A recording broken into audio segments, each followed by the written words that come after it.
Welcome to the Who's Left podcast, a show about Indiana politics, history, and culture from the unapologetic perspective of the Hoosier left. My name is Scott Aaron Rogers. I'm recording from Bloomington, and the following voice is Pastor Micah Beckwith, chosen by delegates at the Indiana Republican Party State Convention on June 15th over the preferred pick of gubernatorial candidate Mike Braun as their nominee for lieutenant governor. Here's 3 reasons why you should be a Christian nationalist. Jesus, first of all, said, go out and make disciples of all nations. Nations are boundaries, borders, constitutions. Nations are what we have. We have been given something to steward, and that is the nation. Number 2, Jesus said, on this rock I will build my ecclesia. The ecclesia was not the synagogue. It wasn't the temple. We've translated it to church, but that's not what Jesus said. Jesus said the ecclesia, which is the Greek city center. It was the town public square where all the politics happened. He said, you're going to take the gospel, you're going to go into the public square, and you're going to revolutionize and reform the government. And out of that will be good boundaries that will be placed in society, and we will see the gospel flourish because of that. And then number 3, there's a long list of traditions of great biblical characters, both in the scripture, but then also even in our history, traditions of godly people, God-fearing people getting involved in politics. You have Daniel, you have Esther, you have David, you have Solomon. So you have a job to be a Christian nationalist. God is calling you to steward your nation. So take that mantle, take that responsibility, and walk boldly in it.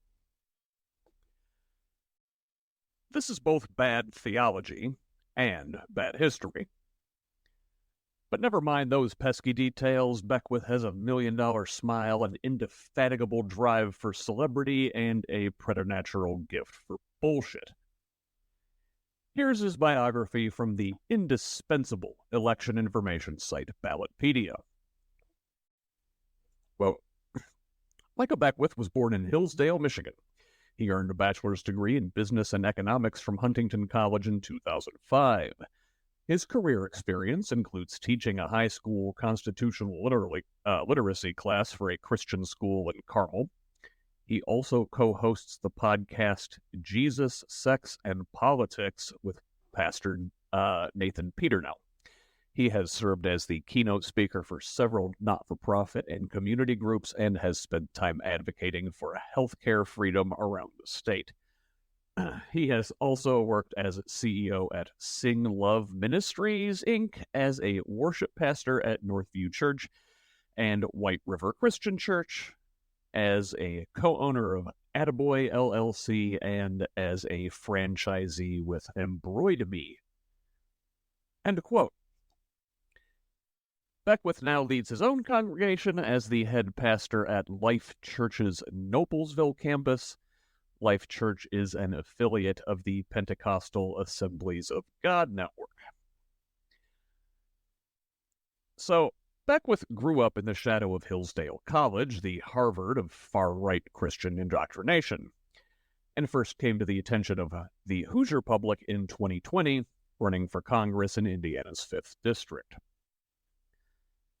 Though he finished a distant third in the Republican primary, losing to now Congresswoman Victoria Spartz, Beckwith drew backlash in his community with aggressive and inflammatory social media posts, irresponsible positions on COVID mitigation, retrograde views about our LGBTQ neighbors, climate change denial, and his blurring the line between church and state.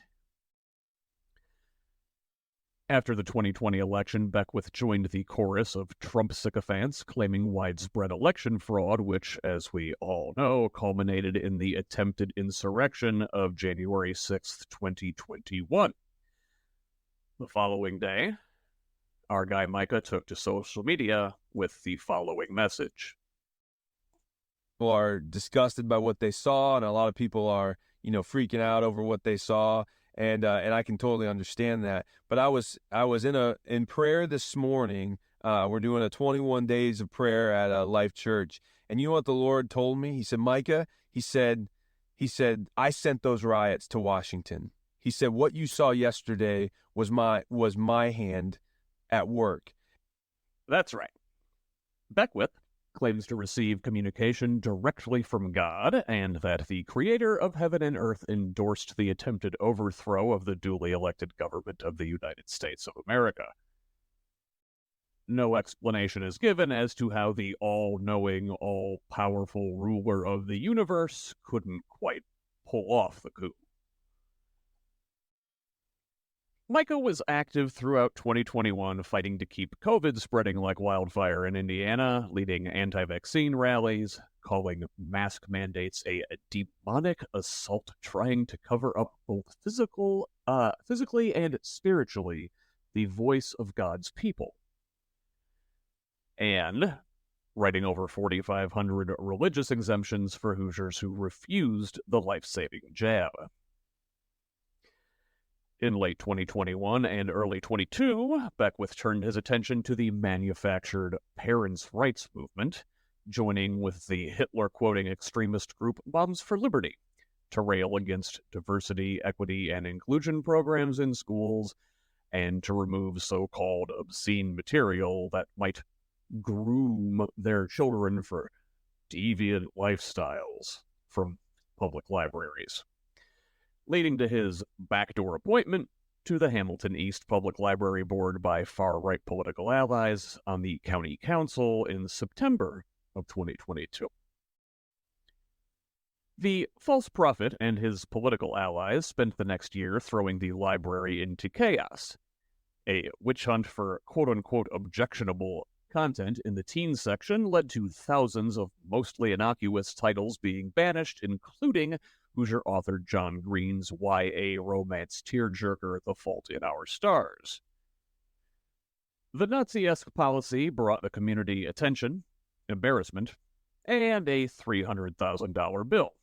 Before the religious terrorists were thrown from the library board, the policy reversed and sanity restored. In addition to this impressive resume of fuckery, Beckwith also spent the last 5 years working for the Indiana Family Institute, the Hoosier chapter of a much larger network of family policy councils, all of which are spin-offs from the anti-gay hate group Focus on the Family. Beckwith serves as executive director of both IFI's Political Action Committee and their Hoosier Leadership Series. Former GOP Congressman Mike Pence, Mike Sodrell, and Dan Burton founded the Hoosier Leadership Series to, quote, identify, educate, and connect conservative leaders from around Indiana, end quote, and equip them to advance a conservative worldview, the literal definition of grooming. No less than Terre Haute-based conservative super attorney Jim Bopp, the guy who once served as special counsel for Focus on the Family, who has served as general counsel for National Right to Life since 1978, who wrote Indiana's extreme abortion ban, the architect of Citizens United, confided in a leaked memo recently that even he thinks the pastor's extremism poses a threat to Braun's election chances. However, given the chance to distance himself from the potential LG and his far out of the mainstream positions, Braun said to Beckwith, quote, everything you believe in, I have as well, end quote. So what makes Micah Beckwith so dangerous? He coyly slithers around the full truth, defining a Christian nationalist in his words as, quote, someone who loves Christ and loves their nation, end quote. But actual religious scholars have a different definition. Fortunately, Hoosiers are lucky to have one of the preeminent experts on Christian nationalism right here in our backyard, so I reached out. Dr. Andrew Whitehead is an associate professor of sociology and director of the Association of Religious Data Archives at the Center for the Study of Religion and American Culture at IU Indianapolis. He also serves on the board of directors of the Public Religion Research Institute and the Religion Research Association. Whitehead is one of the foremost scholars of Christian nationalism in the United States. He is the author of American Idolatry: How Christian Nationalism Betrays the Gospel and Threatens the Church, which released August 2023, from Brazos Press. He is the lead author of Taking America Back for God, Christian Nationalism in the United States, along with Samuel Perry, which won the 2021 Distinguished Book Award from the Society for the Scientific Study of Religion. Whitehead is a sought-after speaker and has shared his work with diverse audiences, academic and public, religious and secular. Whitehead's research on Christian nationalism has been featured across several national outlets, including the New York Times, NPR, The New Yorker, The Washington Post, CNN, Today, The Economist, Rolling Stone, and The Guardian. He has been interviewed on NBC News, National Public Radio, and the BBC, among others, and is routinely contacted for perspective on religion and politics from national and international news media. He has also written for The Washington Post, Time, NBC News, and the Religion News Service, among other outlets. Along with his work on Christian nationalism, Whitehead's research also explores childhood disability and religion. He is the author of 50 peer-reviewed journal articles. In 2019, his co-authored article, Make America Christian Again, Christian Nationalism and Voting for Donald Trump in the 2016 presidential election, won the Distinguished Article Award for both the Association for the Sociology of Religion and the Society for the Scientific Study of Religion. In the following interview, we'll talk about the real definition of Christian nationalism, its inherently anti-democratic nature, circular reasoning, and twisted morality. Then, Dr. Whitehead will introduce the three false idols of Christian nationalism that adherents really worship, turning their backs on the gospel of Jesus. Before we turn to that conversation, I do want to remind you that Who's Left is a pro-democracy organizing project. I might be the guy with the microphone, but I want everybody within earshot to think of themselves as participants. What's going on in your part of the Hoosier State? Are there topics you'd like to see me cover? Folks I should reach out to? I want your input, feedback, and advice. Remember the 3 P's of organizing: people coming together to exercise power, which Dr. Martin Luther King defined as the ability to achieve purpose, a specific concrete goal. That's us, you and I, and everybody we know, doing whatever we can and then reaching deep to find more to build a more just, equitable, and compassionate Indiana. That's why I invite the guests I do. When we speak with candidates and elected officials, we have a direct line to those who do or might exercise the legitimate power of government on our behalf. When we speak with activists, we have opportunities to join with them and or learn from their activism. When we speak with academics and experts like Dr. Whitehead, we broaden our knowledge base so we can better understand the larger forces at work. I'm excited to bring you this summer lineup with multiple congressional candidates and some big nationally renowned authors sprinkled in amongst Hoosiers working at the state and local level to help their neighbors. I'm constantly working to bring more and more elected officials, activists, organizers, authors, and experts into our communities so we and our people, our extended networks, can more effectively come together to exercise our power for our purpose of building a better Indiana. I currently work as an independent craftsman during the day and work on this project on evenings and weekends. There are so many more things I want to do with this project if I could do this work full-time, but I need your help to get there. So if you can, help me out with a paid subscription at scottaaronrogers.substack.com. For $5 a month or $50 a year, you can help me push our state in a better direction, and maybe if we reach critical mass, I can put down my tool belt and devote my full time to you, to this project, and to Indiana's future. So if you have the means, pause right now, go to scottaaronrogers.substack.com and subscribe at the paid level. And while the best way to help this project is a financial contribution, if you can't afford it at this time, you can still help. Subscribe at the free level over on Substack. Set your favorite podcast player to auto-download new episodes of the show. Rate and review the show on whatever platform you use. This is the most important thing you can do to help new listeners find us. Follow me on social media at facebook.com/who's left. That's HOOS left. I'm also on Blue Sky at the same handle. On Instagram, Threads, and Twitter, I'm at ScottRog78. That's SCOTTROG78. And on Mastodon at ScottRog78 at Hoosier.social. Full video episodes of the pod are now available on YouTube with clips on TikTok. The handle on both of those is at Who's Left. Please subscribe on whichever platforms you use and make judicious use of the comment function. The DMs are always open to discuss ideas for the project. But most importantly, share our message.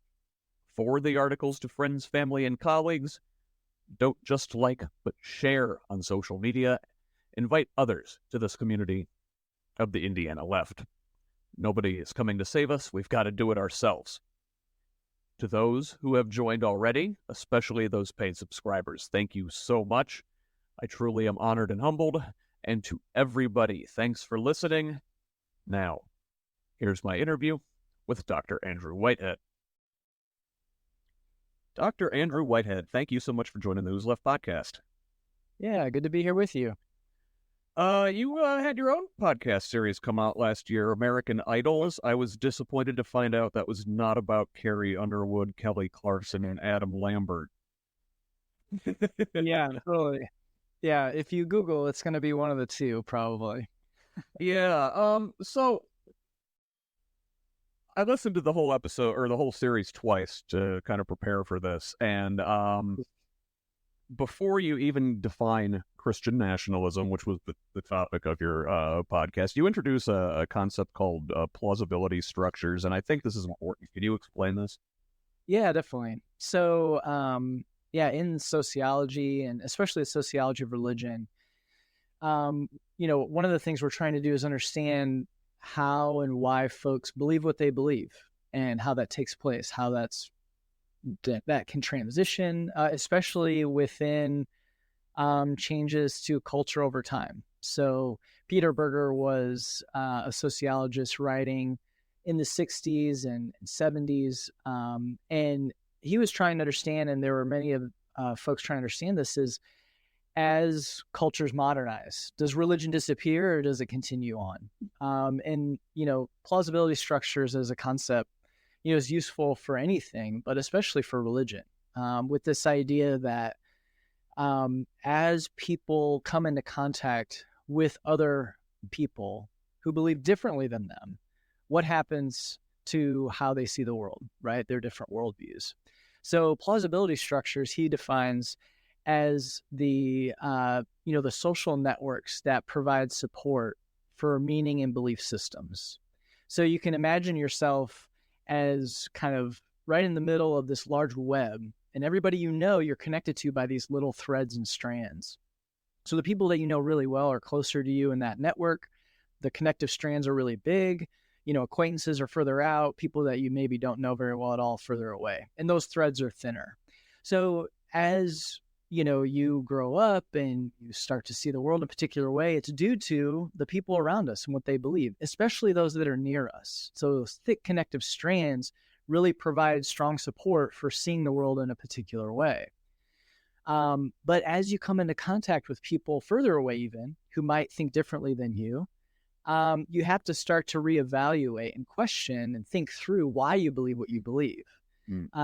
Because when we see the world in a particular way, those views are most powerful when they're unquestioned, right? If everybody around us sees the world the same way we do, there's no reason for us to even think there are different ways to see the world.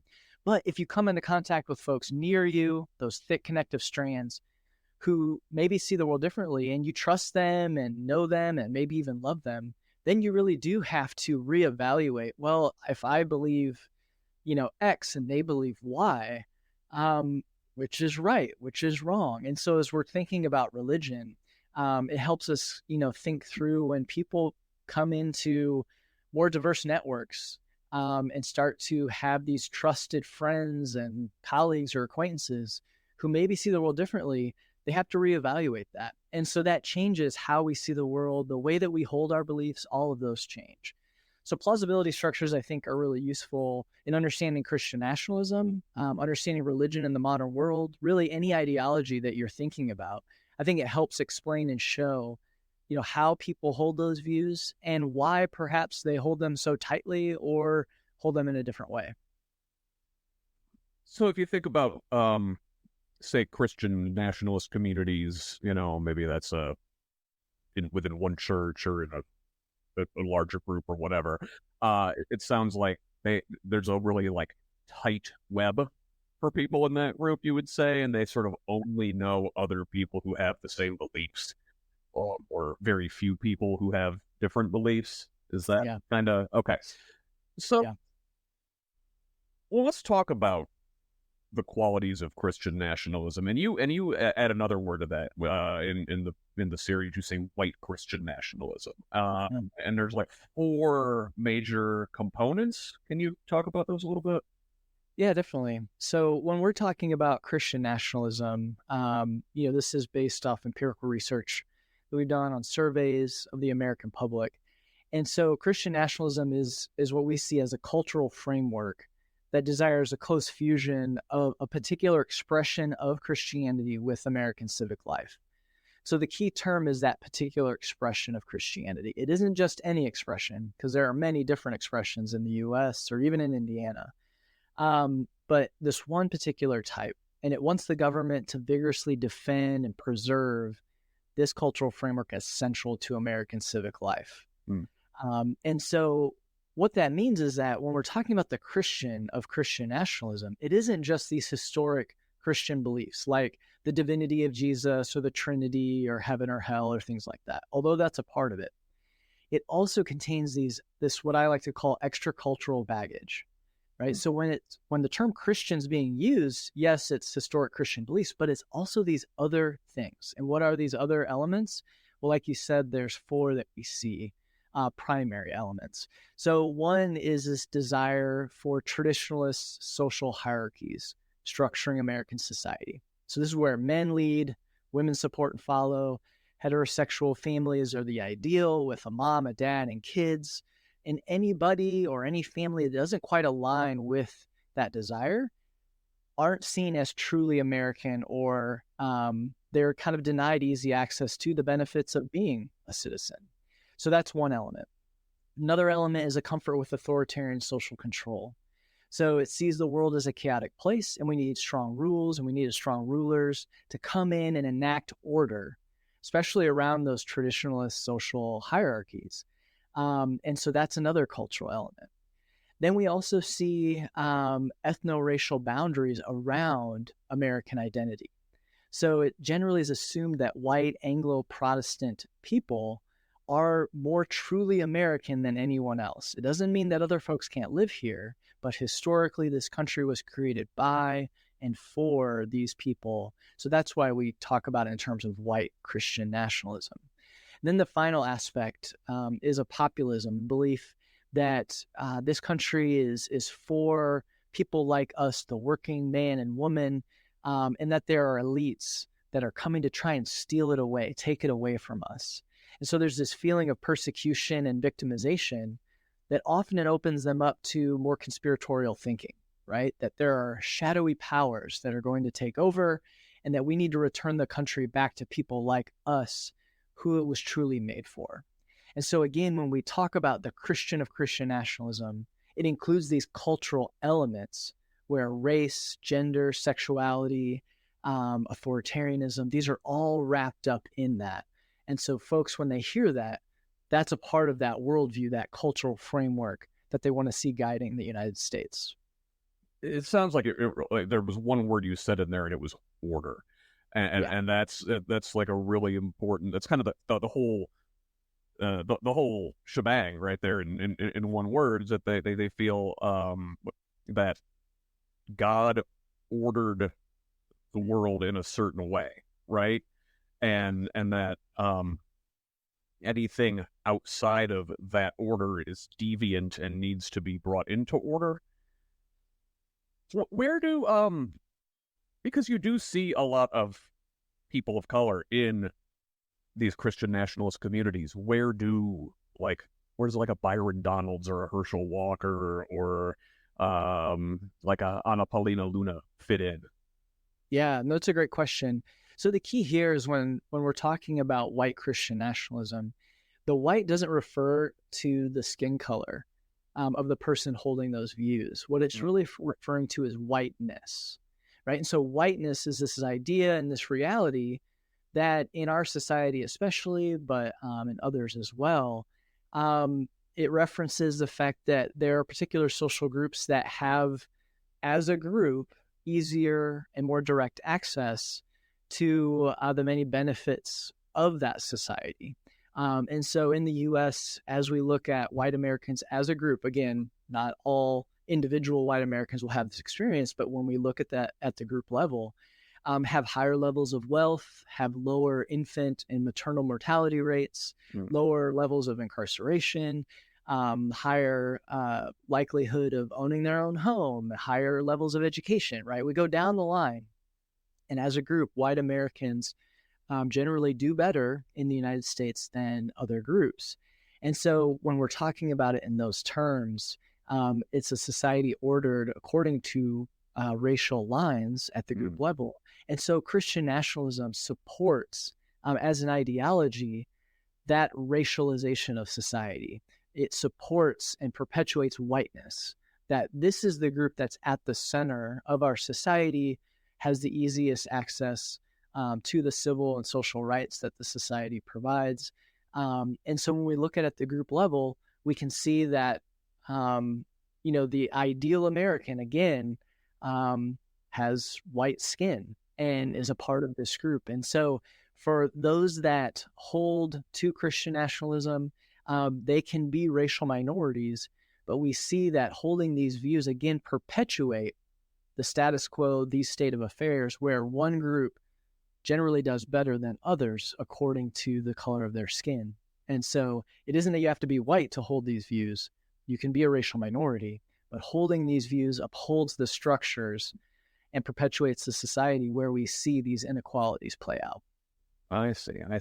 And as for the last point there with the populist impulse, now, like economically, say, I think of myself as like a left populist. What's wrong with populism? I mean, this is a democracy, right? Shouldn't the people be guiding things? Yeah. No, I mean, it isn't as though it's just on the purview of the right or the left. But again, it's the desire to see how that is enacted and structured. And so the feelings of victimization and persecution that get wrapped up into this cultural view that we need a strong authoritarian leader, we need to have strict or relatively strict ethno-racial boundaries, we need to have a traditionalist social hierarchy, right? Those are also a part of it. And so I think that is a key place where we're going to see variation, but really what sets it apart. Yeah, and it's you say that there's feelings of victimization in there, right? Well, I mean, they kind of are, right? But not in the way they think. Yeah, well, and I think go ahead. Yeah, it's a key point, right? And it's one where, a common quote within sociology or social science is that if men or women define situations as real, then they're real in their consequences, right? And so whether or not they are victimized really doesn't matter. It's that feeling is going to cause them to act and believe and live in a world in such a way that they're going to respond as though they are. And so I think there are a lot of folks that have legitimate fears, and it isn't as though they, those just having those fears alone is bad, but I think it's where those fears lead, where those feelings of victimization lead. Now, some of them are not empirically defensible, right? They really aren't being attacked by these certain groups, but do they feel the world is changing around them? Yeah, the world is changing, right? And so what do we do with those feelings? How do we live in that world in such a way that, again, doesn't harm neighbors and the people around us, but maybe makes a space where, there's growing diversity, but how can we kind of expand our world so that more folks can flourish, that it isn't just one group over and over. You talk about society changing, and it certainly has, and there's been a large rise of non-religious folks, right? And call it the rise of nuns, which is not a Whoopi Goldberg movie. And so, whereas white Christian Protestants used to be the majority of the country, right? Now they're only like one of many. And so by wanting to elevate their worldview toward the top and make it the center worldview, Christian nationalism is inherently anti-democratic in that way. Yeah. Yeah, it is. So we see this over and over, and this is a really key point, is that the world is changing. And the United States is dramatically different than it was 50, 60 years ago, to where the unspoken and unquestioned center of the culture used to be essentially white Anglo-Protestant families and people. That is true no longer. And so there's more racial and ethnic diversity, more religious diversity. So as that has changed, how do these different religious groups or racial groups respond? And when we look at the United States and we kind of identify it as a democracy, that's actually relatively recent too. It's not until the mid-1960s that we actually were functioning as a democracy where everyone had access to the vote. And so it's relatively young. And so that means it's fragile. And so the backlash and kind of this fight over who we are and what we're all about, it makes more sense to see that, well, we're really only 50, 60 years into this actual experiment. Because democracy, as it was conceptualized, at the dawn of the United States, was for white landowning men. Women didn't have access to the vote. If you weren't white, you didn't have access to the vote. So in that sense, how do we define democracy and what is it? And so with Christian nationalism, when we survey the American public, we find over and over that folks that embrace it are more likely to want to limit access to the vote. So they see voting as a privilege, not a right. And privileges can be revoked, right? And so privileges are for those folks who are true Americans. And so again, those cultural elements come into play, where if you adhere to and embrace this particular vision for the U.S., then yes, you are a true American. This country's for you, and you should have the right, or you have the privilege to participate. But if you don't, you can live here, but you're not going to be at the center of the culture. You're not going to have access to the privileges of being an American. And so in that sense, we see that, it really is a threat to democracy in that it wants to limit who has access to the vote, and conscript that according to their view of who is a true American. Yeah. So now, look, Christian nationalism is sort of a strain of thought that has permeated through the American culture going all the way back to the founding. But this current phenomena really is in a response to the civil rights era and the student protests of the 60s and gay rights and stuff, right?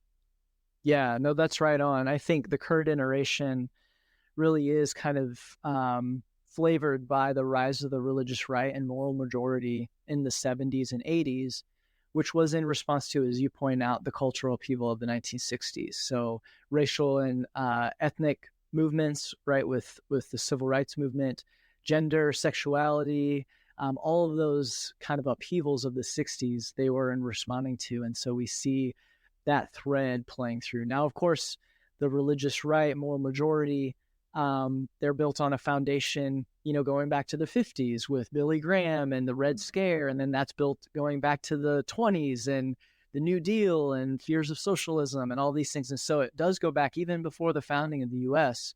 We can draw these lines with Christian nationalism, but the current iteration really is flavored by that rise of the religious right and moral majority. So let's talk about the three idols of Christian nationalism. What are those? And they're not Carrie Underwood? They are not.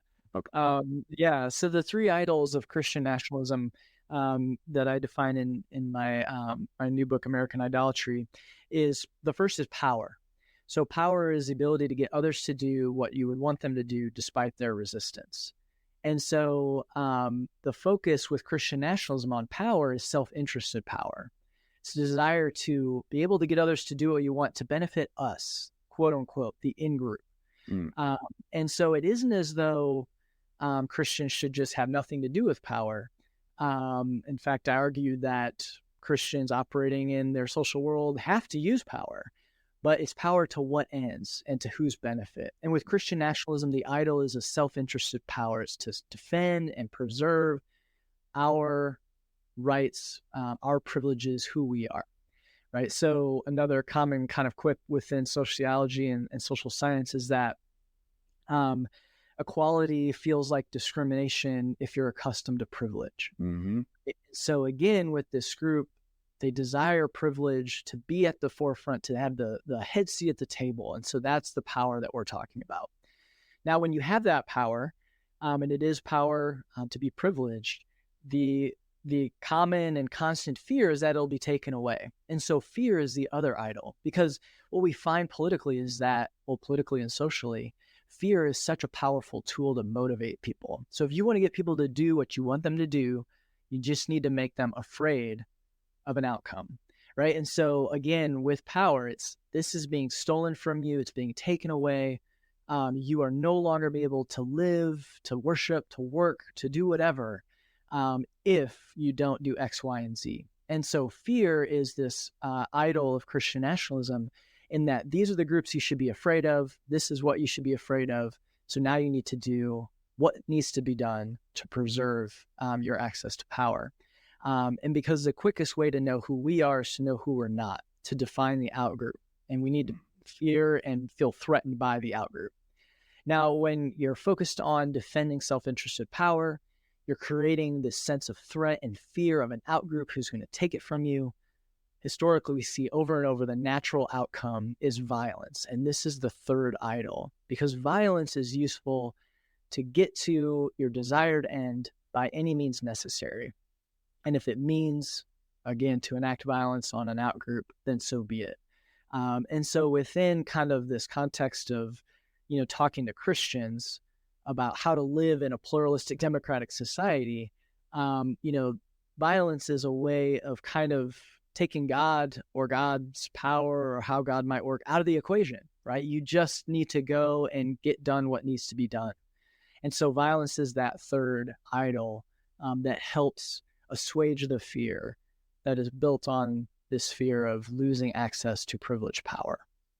Yeah, and the privilege, the power that they want to exercise, and they call it religious liberty. Now, I think religious liberty means something than what they say it means. What is the Christian nationalist definition of religious liberty?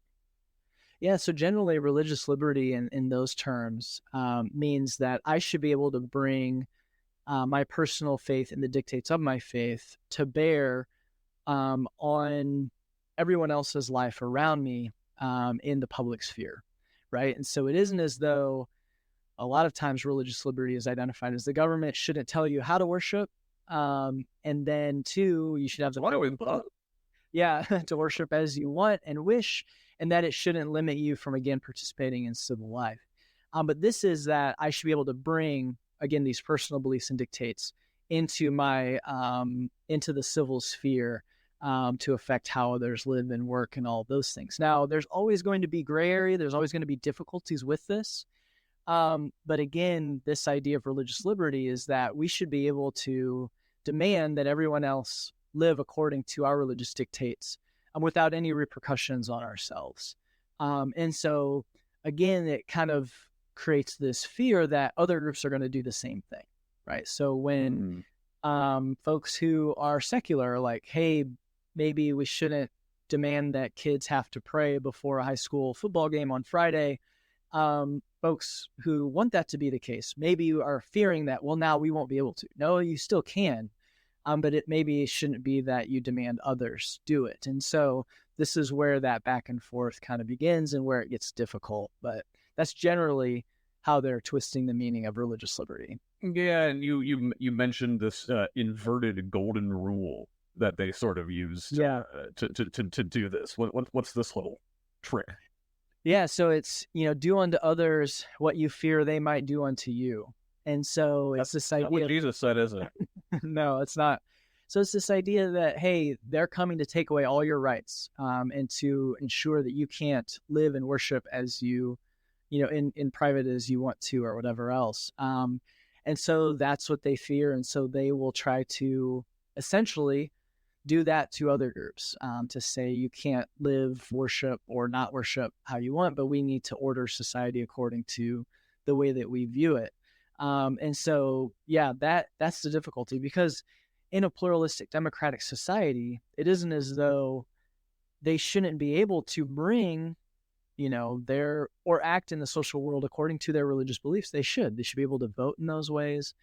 But what crosses the line is when they move outside of what we all agree are kind of the ways that we're going to enact and work in our social worlds according to, these kind of democratic ideals, that you win or lose elections. And it doesn't mean that you undermine elections or try to move outside of these bounds, but that you go back and try again, or you have to compromise, right? All of these are part of kind of the messy process of living in a democratic society. But for those who embrace Christian nationalism, we see over and over that as long as democracy returns the results that they would like, they're cool with it. But if not, then let's do away with it. Because again, it isn't about living and working alongside others and finding a common way forward.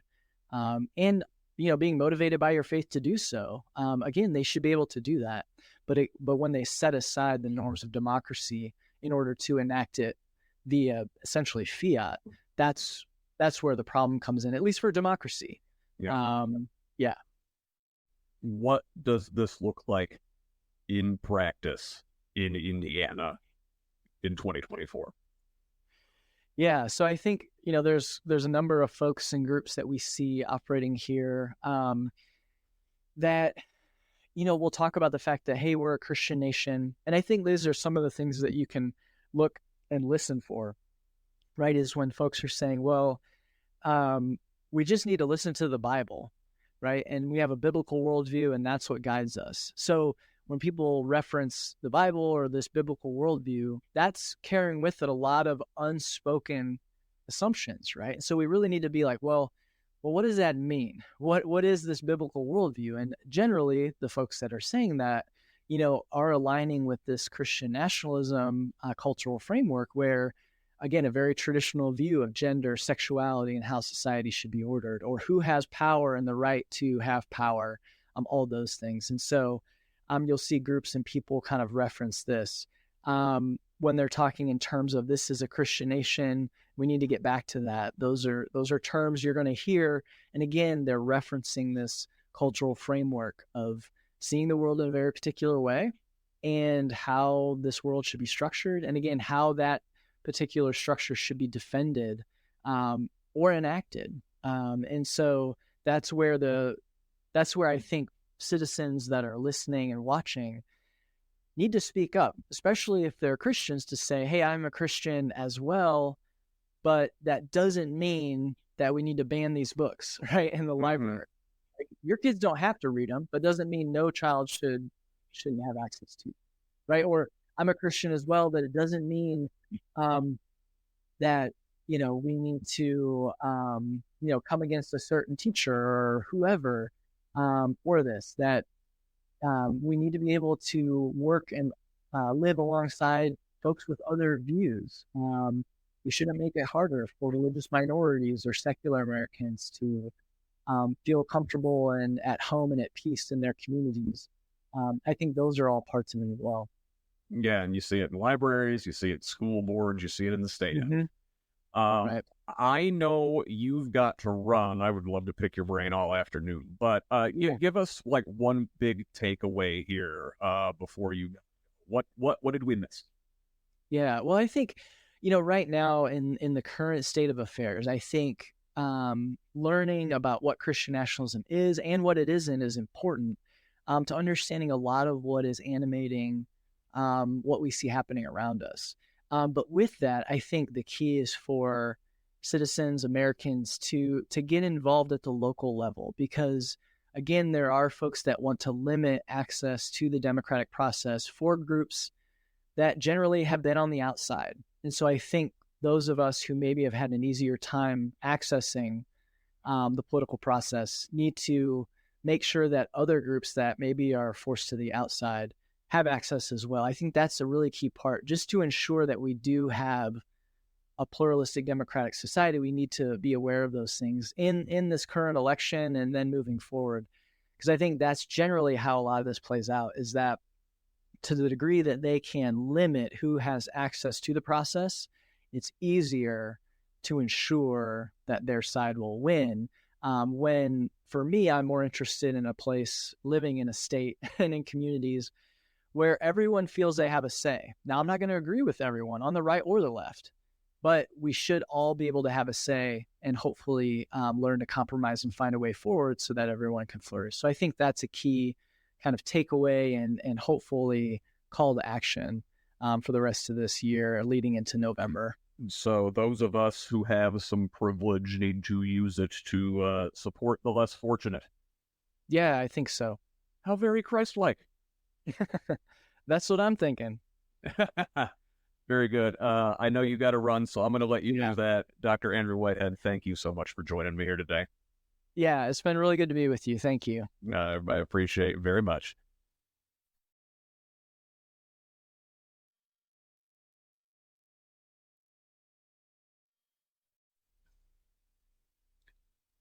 Once again, that was Andrew Whitehead, professor of sociology and director of the Association of Religion Data Archives at the Center for the Study of Religion and American Culture at IU Indianapolis. So, what did we learn? Christian nationalism goes far deeper than, to use the words of Tom Petty, loving Jesus and America too. This is a reactionary ideology committed to enforcing a narrow, hierarchical, race-based social order where the fear of losing power leads to violence. I think Dr. Whitehead gave us a great overview, but there is still so much to explore. Throughout the summer, I will speak with more scholars on religious extremism and talk about the ways it manifests itself right here in our Hoosier state, and what we can do about it at the ballot box and beyond. I look forward to bringing you those conversations. But for now, I'll leave you with this. You know, charismatic Pentecostals in the rural South are notorious for practicing the curious ritual of snake handling. In a Christian nationalist Indiana run by the likes of Micah Beckwith, snake handles you. Thanks for listening, and thanks again to my guest today, Dr. Andrew Whitehead. I'll link to his author page at bookshop.org in the show notes, as well as his 4-part podcast series, American Idols from Axis Mundi Media. I highly recommend it and just about anything the guys over at Axis Mundi put out. Again, I kindly ask you to consider a paid subscription at scottaaronrogers.substack.com. A membership over there is the best way to help this project grow. But in addition to Substack, you can find me on Facebook, Blue Sky, YouTube, and TikTok at Who's Left, and on most other social media sites at ScottRog78. If you want to send me a message, my DMs are open on social media, or email me at scottrog78@gmail.com. Forward the show to a friend and tell them to forward it to another friend. Let's keep this project growing. Until next time, this has been the Who's Left podcast. I'm Scott Aaron Rogers. Love each other, Indiana.